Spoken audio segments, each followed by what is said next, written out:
The decision felt small at first, the kind you make without thinking because the world is moving too fast to stop. One gray October morning in Boston, the rain came down in sheets so hard the city blurred into reflection. Brick and glass and the smeared taillights of commuters crawling down Storrow like a string of red beads. The wipers on Jack Cole's old Civic squealed in protest, working a losing battle against the downpour. He glanced at the cracked face of his watch. 7:42 a.m., 18 minutes. That was all he had to get to Vilmont Industries before Daniel Reed, his supervisor and keeper of final warnings, decided the rules were rules and Jack Cole was out. He merged toward the exit for the seaport and gripped the wheel until the vinyl creaked, playing through the math he'd already done 4 times before leaving their apartment in Jamaica Plain. Late twice in 3 weeks. Reed's pink face peering over the cubicle partition, jabbing at the wall clock like it was a jury verdict. "One more, Jack, one more and you're gone." The job at Vilmont wasn't glamorous, but it was steady. Health insurance that covered Sophie's asthma medication, a 401k he barely touched, a paycheck that hit the account the same day every other week and made rent and groceries and ballet shoes possible. After 2 years of scraping by since Megan died, stability was oxygen. He told himself he was going to make it. Every light would flip green. Maybe the rain would ease. Maybe the traffic gods would let him thread the needle on Atlantic Avenue. Then through the watery haze, hazard lights pulsed ahead, 2 orange eyes blinking in distress. A silver Mercedes sat skewed against the shoulder near an exit ramp, hood up, steam blooming into the cold like a ghost exhale. Beside it stood a woman in a soaked dress that had no business being outside in weather like this. She was visibly pregnant, late enough that the weight of it pulled her posture forward. One hand braced her belly, the other held a phone to her ear. The rain flattened her hair against her temple. She shifted, wincing, and Jack saw it, the protective palm, the instinctive curl of her body around the life inside her. His foot slid toward the gas. "Keep going. You can't afford this." "Not today." The wipers squealed. She turned slightly and the desperation on her face hit him like a punch. For a breath-long second he saw Megan in their tiny bathroom years ago, one hand on her own belly, eyes luminous with joy and fear. Before he could talk himself out of it, Jack took the exit, coasted behind the Mercedes and eased to a stop. The rain found him the second he opened the door. It seeped through his jacket collar and down his spine. He grabbed the umbrella from the back seat, jogged through ankle-deep water and raised his voice over the hiss. "Ma'am, are you okay?" The woman turned. Up close she looked younger than the command in her posture. Early 30s maybe. Fine features, brown eyes that were too alert to be naive. "My car just died," she said, the tremor in her voice like a loose thread. "Roadside assistance says 45 minutes. Her hands shifted on her belly. The movement was small but urgent. 45 minutes out here is 45 too long. He extended the umbrella and tried on a smile he hoped read safe and competent rather than drenched and late. "Please, sit in my car where it's warm. I'll wait with you." Her gaze ran over him with quiet calculation like someone reading lines of code. "I don't even know you." "Jack Cole," he said gently. "Logistics at Vilmont Industries. Started 3 weeks ago. I've got an 8-year-old daughter. I remember this season. You shouldn't be standing in this." Something eased at the edges of her expression, not trust yet, but the beginning of it. She nodded. He guided her to the Civic. The heater coughed out blessed warmth, fogging the windows until the defroster caught up. He handed her a stack of napkins he kept because Sophie had a talent for spills. 7:51 glowed on the dash. 9 minutes, thank you," she said, dabbing at her face. Her voice steadied. "I'm Victoria. When are you due?" he asked, as if casual questions could slow the minute hand. 6 weeks. Her palm smoothed the arc of her abdomen like a promise. Headed to a prenatal appointment. "I didn't expect." She gestured toward the storm. "Boston in its most Boston mood.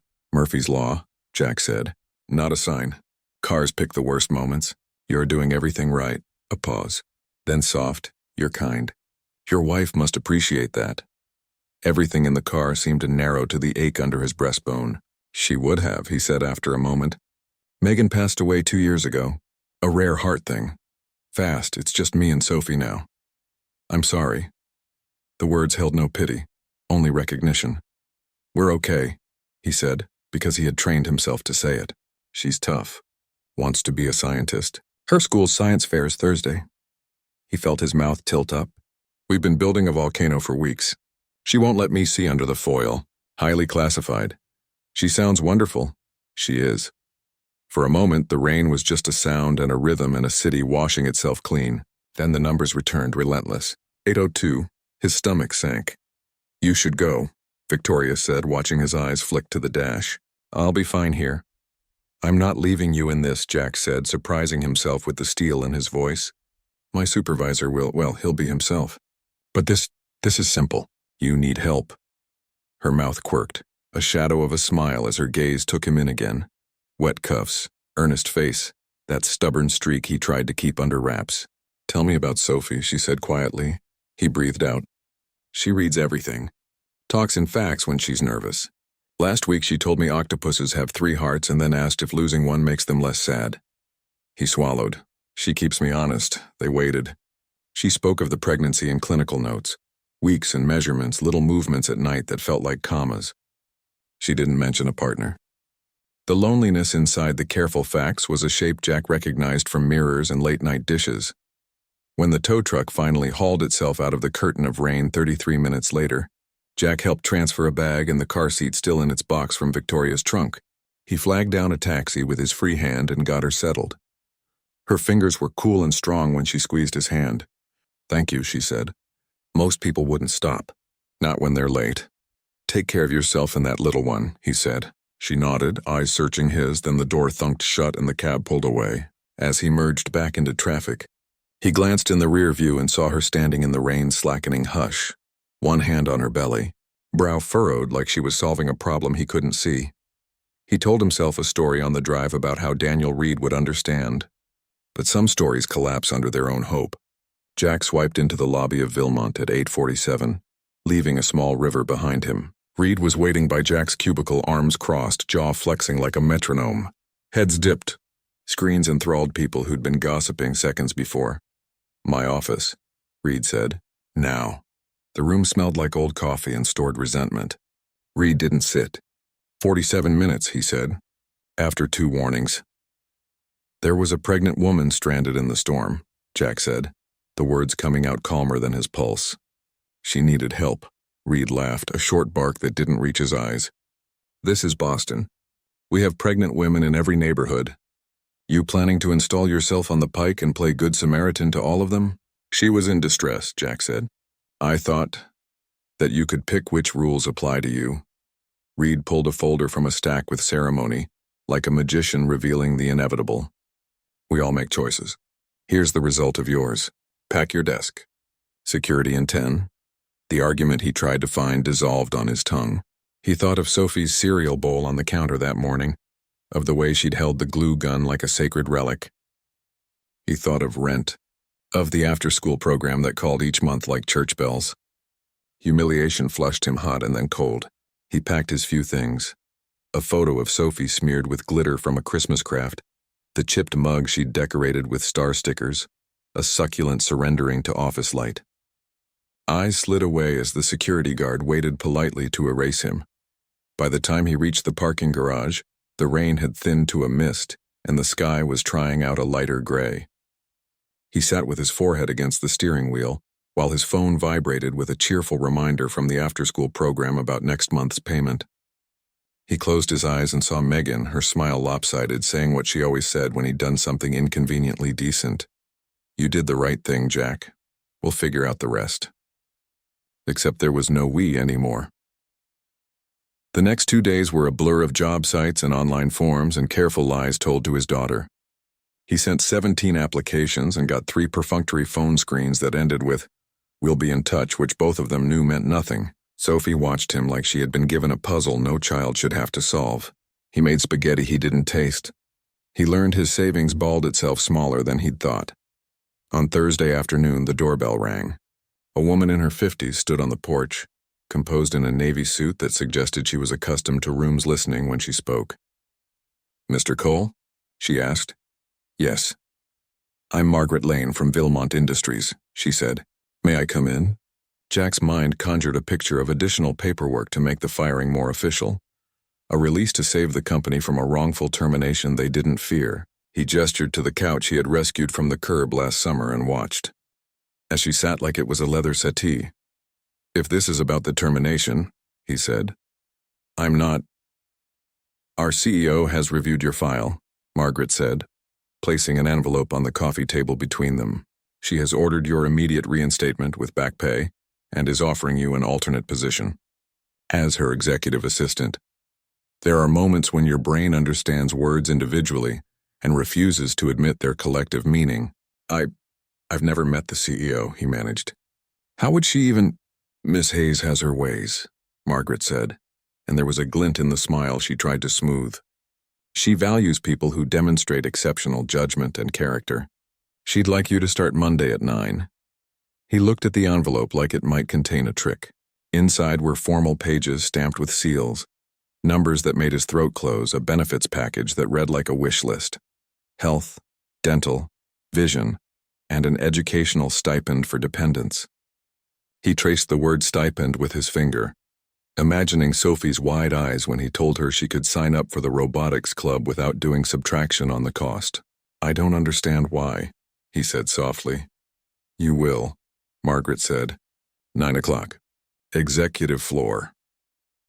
On Monday morning, he stood in front of their fog-spotted mirror and straightened the tie he had worn to Megan's funeral. It felt like a costume he had borrowed without permission. Sophie hovered in the doorway, backpack snug on her small shoulders. "You look nice," she observed, then bit her lip. "Is this the new job?" "Yeah," he said, hating that his voice broke. "Are we going to be okay now?" The question split his heart and stitched it at the same time. "We're going to be okay, Soph." The executive floor of Vilmont was another planet. The gray carpets and humming fluorescence of logistics gave way to smooth stone and windows that framed the city like a prize, painting the Back Bay and the Charles and the Longfellow Bridge arcing its iron shoulder. The receptionist stood when Jack stepped off the elevator, a young man with an impeccable fade and the kind of smile that had practiced sincerity into ease. "Mr. Cole," he said, "Miss Hayes is expecting you." The corridor to the corner office held art that made Jack think of oceans and deeper things. The doors were heavy oak, open a sliver. The receptionist gestured him forward and vanished like a stagehand. He stepped into a room washed in autumn light. Floor-to-ceiling glass windows held Boston at arm's length, the golden spine of the Zakim, the rippling river, the infinite smallness of traffic. A sleek desk faced the city. The leather chair behind it was turned toward the glass. "Miss Hayes?" Jack said, hating that his voice wanted to be small here. The chair swiveled. The world titled. She was the woman from the storm, but not as she'd been. The fragility of that morning replaced by a composed power that made you sit up straighter. She wore a black suit that made her pregnancy look less like a vulnerability than a crown. Her hair was swept back, her feet bare under the desk in a mercy to gravity. She smiled in a way that carried secrets and relief. "Hello, Jack," she said softly. "Surprise." He opened his mouth and nothing came out. You were on maternity leave," Victoria Hayes said. "Doctor's orders, rest and minimize stress." She glanced down at her feet with a rueful laugh. "I compromise where I can. After you helped me, I couldn't shake a feeling. I came in that evening. I asked about the logistics coordinator who'd risked being late to get a stranger out of the rain." Her gaze sharpened. "Imagine my reaction when I learned Daniel Reed had fired you that morning." He lowered into the chair across from her because his legs decided they had earned that. "You came in because of a feeling. I've learned to trust my instincts," she said simply. "They've brought me here and pulled this company back from cliffs. And they told me you were someone I wanted working next door." "Anyone would have stopped," he said, because it felt like a safe place to stand. "No, Jack," she said, and the way she used his first name felt like a door opening. "They wouldn't." The first weeks were a sprint he ran in shoes the wrong size until they fit. Victoria was brilliant in a way that didn't need to announce itself. She moved through meetings like she'd mapped the room and its people in advance. She was kind to assistants and brutal with underprepared vendors. She was in her third trimester and still logged hours that would have exhausted anyone half her age. But he watched her catch herself, forced breaks between calls, willed food down at 2 p.m. because he'd placed it in front of her and waited.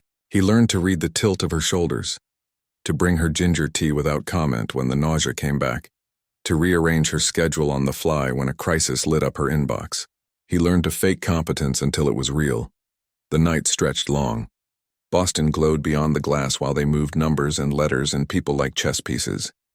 One evening after 8, when the cleaning crew had left Lemon under the air, Jack asked, "Why did you really come back the day you found out I'd been fired?" She capped her pen and sat back, hand sliding to her stomach with a tenderness that made his own chest ache. She was quiet long enough that he thought she would wave him off. "I was alone," she said at last. "I thought I wanted it that way. But then I had too much space for my thoughts. Work has always been my anchor." The stillness. It was louder than I imagined. "The baby needs you to rest," he said, and winced because it sounded like a lecture. I'm just saying what my brain says when my heart wants to keep going." "It's not just that," she said. She stared at the skyline, then back at him. "Can I tell you something in confidence?" "Of course." "I chose this pregnancy on my own," she said, careful like each word mattered. "IVF with donor sperm. There's no father to call, no partner to text. Just me." He didn't fill the silence with platitudes. He waited. "I'm 36, she went on. "I wanted to be a mother more than I wanted anything I didn't have to build out of spreadsheets. But men and we have history. My college boyfriend stole my thesis research and published it under his name. Another emptied my savings for investments that were blackjack tables with nicer lighting. The last one was married. I didn't know. For 2 years I didn't know. His wife called me. She said things I can still hear in the shower. She laughed without humor. So I took a different path. No heartbreak, no theft, no lies. That's not cowardice," Jack said, leaning forward. "That's courage. Choosing a road that still gets you to the thing you want even when the scenic route is wrecked." Her eyes filled, then cleared. "You're the first person I've told besides my doctor," she said. He swallowed. "Thank you. You care about people," she said simply. "Not because it's useful, because it's you." He reached across the desk and squeezed her hand. They sat like that for a while, the city humming 22 floors below. 3 weeks later, a Wednesday afternoon fractured. Jack was reading through contract proposals when Victoria gripped the edge of her desk, color draining from her face. "Jack," she said, voice thin, "something's wrong." He was around the desk before the sentence finished, the world narrowing to the bag they had packed weeks ago, the coat, the phone, the elevator that felt too slow. He drove with the hazards on and one hand on hers, listening to her breathe like the sound could keep time. "Hold on," he said. "We're almost there." The emergency entrance at Brigham and Women's turned into a flurry of movement and voices, a wheelchair that appeared by magic, a nurse who said, "We've got you, sweetheart," and a wall of questions Jack tried to answer. Victoria reached for him as they wheeled her away.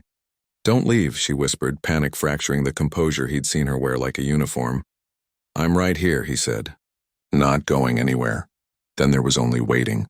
The words came out of doctors' mouths, placental abruption, detaching, distress. The lines on monitors wrote their own language.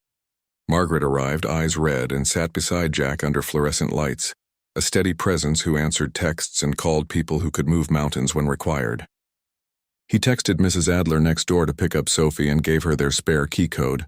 He drank coffee that tasted like cardboard and counted the increments of time that make a night. At 2:47 a.m., a doctor stepped into the waiting room with a face he'd seen in movies.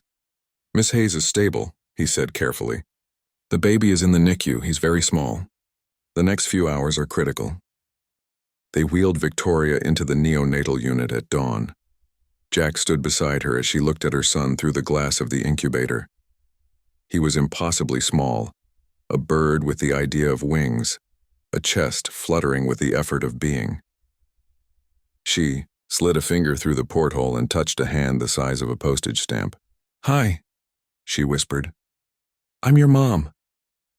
They named him Henry because it felt like a strong name for someone fighting a too big fight.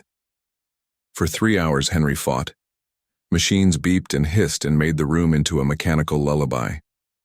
The nurses moved with the hushed efficiency of people who do hard things beautifully.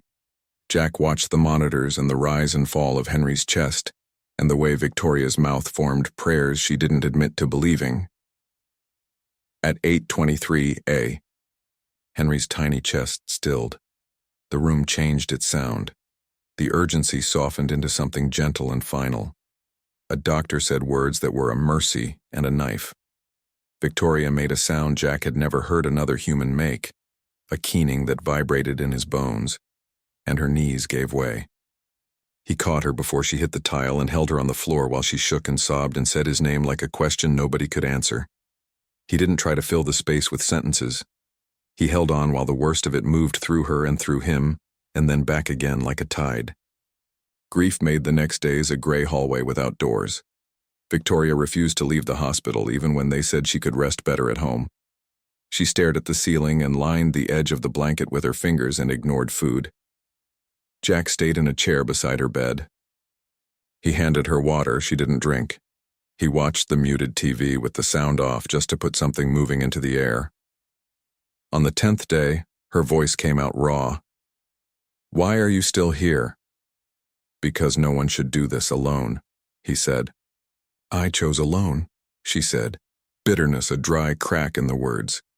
"You chose protection," he said softly. "That's not the same as solitude." On the 11th day, he brought Sophie to visit. He had explained as much as he could at a kitchen table that had seen too many explanations. Sophie walked into the room, took in Victoria's hollowed-out face and climbed onto the bed like she belonged there. She wrapped her thin arms around the woman who had made decisions bigger than oceans and hummed the off-key lullaby Megan used to sing on stormy nights. "My mom's in heaven," she whispered matter-of-factly. "She can help take care of your baby until you get there a long, long time from now." Something in Victoria gave way, but this time the tears felt like water finally reaching a field. Afterward, she fell into a sleep that looked like surrender instead of defeat. Sophie tucked the blanket higher and looked at Jack with serious eyes. "Is she going to be okay?" "Eventually," he said. "It'll take time. We'll help," Sophie said simply. "That's what we do." They did. Jack took a leave from Vilmont that Margaret made happen with a single email that read like a gavel. He brought Victoria to her Back Bay penthouse when she was ready, a space that looked glossy in magazines and complicated in real life. He stocked the fridge with things that could be coaxed into bites.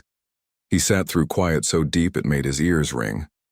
Sophie arrived after school carrying drawings and knock-knock jokes, and an uncomplicated love that slid past walls with a child's indifference to architecture. She brought her volcano and made it erupt in Victoria's kitchen. Foam ran pink over marble and Sophie squealed while Jack lunged with towels.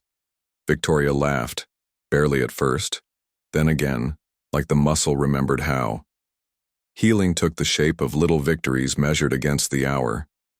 The day she ate half a sandwich and didn't fight him. The day she showered without him having to ask. The day she stood in the doorway and watched the rain on Beacon Street and chose to step out anyway. 3 months after Henry's death, she walked back into Vilmont with her chin set and her eyes shadowed and her palms open to the world she had built. "I need to remember who I was before," she told Jack the night before, "or who I can still be." "You're still her," he said. "Grief adds layers. It doesn't erase the shape." Work became safe again, but it wore a different face. She left at reasonable hours. She let him put blocks of nothing on her calendar that everyone learned not to fill. They had coffee at 3 most days, an amnesty bell where they told each other things they didn't put in emails. Somewhere in the careful hours, the edges softened, professional bled into human. He learned the pattern of her laughter and the lists she made when fear scratched at her door, and the way she watched Sophie like a person measuring hope with a ruler. 6 months after Henry died, they were working. Late when she slid her pen away and turned to him with a look he could not read and didn't want to misinterpret. "I don't know how to do this," she said. "Do what?" he asked, because he needed her to name it. "Trust again," she said so quietly he almost missed it. "Open the door even a little.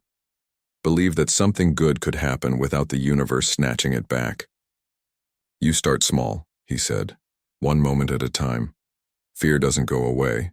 You just let hope sit next to it." "I'm terrified." "I know," he said. "I was after Megan. But Sophie needed me to be brave enough to stand in the doorway of the rest of my life." He moved closer and held out his hand like a question. After a breath, she took it. The kiss that followed was tentative, careful, threaded with promise and grief and the possibility of being undone in a better way. They didn't rush. They couldn't. They learned each other's shorthand. They found a little Italian place in the South End where the gnocchi was small clouds, and the owner sang to the wine glasses. Victoria laughed at Jack's terrible joke about linguini, as if it were the first time a man had ever tried to be funny for her alone. 3 months later, they told Sophie. She listened with the gravity of a judge. "Okay," she said finally, "but don't be gross." "What counts as gross?" Jack asked, trying not to smile. "Kissing in front of me," she said solemnly. "Deal," Victoria said, offering her hand, and Sophie shook it like the CEO she might someday be. There were hard days. Days when Victoria saw a stroller and had to step into a doorway and breathe back tears. Days when the page on the calendar moved toward the dates no one else knew and sorrow sat in the room like furniture. Jack learned when to hold her and when to leave a mug of tea and give her the whole couch. There were good days that surprised them by being ordinary and therefore remarkable. Sophie's school assembly where Victoria cheered too loudly, a Sunday, in the public garden counting ducklings under the make way for duckling statues, a burnt lasagna that became a pizza night and a dance party to songs from before any of them were born. A year later, Jack knew he wanted to marry her the way you know the route home, not with fireworks but with a quiet certainty you trust with your eyes closed. He waited for the moment that fit, not grand, just honest. The city outside her office was washed gold by early evening when he knelt, feeling ridiculous and also like a man doing what his bones had been built to do. "Victoria Hayes," he said, voice steady. "You turned my life upside down the day I stopped beside your car. You gave me my job back, but more than that, you gave me a second chance at the kind of future I thought I'd used up." Her hand went to her mouth, tears expressing themselves quicker than sentences. He opened the velvet box and the ring looked simple in a way that refused to be small. "Will you marry me?" "Yes," she said, a laugh wrapped in a sob. "Yes, God, yes." Sophie erupted from behind the desk where she'd been hiding, pumping her fist. She said, "Yes. Do I get to be the flower girl you promised?" "You're the boss," Victoria said, pulling her into the hug. "But please, no glitter in my hair." They married 6 months later in a small ceremony that felt like an exhale. Sophie walked with such concentration down the aisle that half the guests forgot to breathe.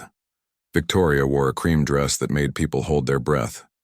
Jack cried when she reached him and didn't bother to apologize. Margaret got ordained online and stood under a canopy of light strung from borrowed trees and said she'd never seen a love forged in harder fire or steadier hands. When Jack kissed his wife, Sophie whooped like Fenway in October. They went to a bed and breakfast on the North Shore for a weekend, while Sophie stayed with Jack's sister. They walked beaches where the sky was low and kind, ate chowder in bowls that could double as planters, and spent the kind of time together that doesn't ask to be useful. Watching the sunset bleed into the ocean one evening, Victoria said, "I want to try again." Her voice shook. "I know it's terrifying, but—" "You're not alone this time," Jack said. "We'll be scared together. If something goes wrong, we'll be sad together. That's what we do now."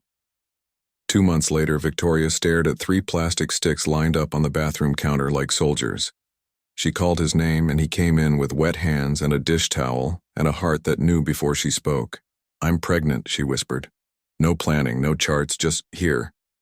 "How do you feel?" he asked, kneeling because his legs couldn't be trusted. "Terrified," she said, laughing and crying in the same breath. "And hopeful." "Is that allowed?" "It's required," he said. "Henry would want you to be happy. He'd want a sibling to hear your laugh." The pregnancy was a syllabus of appointments, weekly check-ins, gentle doctors who carried Henry's memory like a boundary and a blessing. Victoria recorded every kick and woke him at night when the baby was quiet too long and needed to announce himself again. Sophie talked to Victoria's belly as if she were the junior communications officer in a very important organization. "I'll teach you about volcanoes," she told the curling curve of life under her hand, "and how to ride a bike on flat ground first. And the best way to make Dad laugh is to use too many facts." Another rainy October morning arrived, and this time the storm was only weather. Labor unfolded like a story old as anything. Jack held her hand and counted breaths and looked at the clock and then didn't, as if time were a superstition. At 6:42 a.m., Their son slid into the world fierce and wailing and so utterly alive that the sound unspooled something knotted inside them both. He weighed 8 pounds, 2 ounces, numbers that felt like a miracle translated into math. They named him Henry again because names can hold grief and redemption without breaking. "Hi," Victoria whispered, tears shining at the edges of her smile. "You're really here." "He's perfect," Jack said, one arm around his wife and the other one touching his son's small, strong fist. Sophie peered over the hospital bed rail with the authority of a person who'd been promised supervisory privileges. "He's kind of wrinkly," she announced. "You were wrinkly, too," Jack said. "Yeah, but I was cute wrinkly. He's just wrinkly."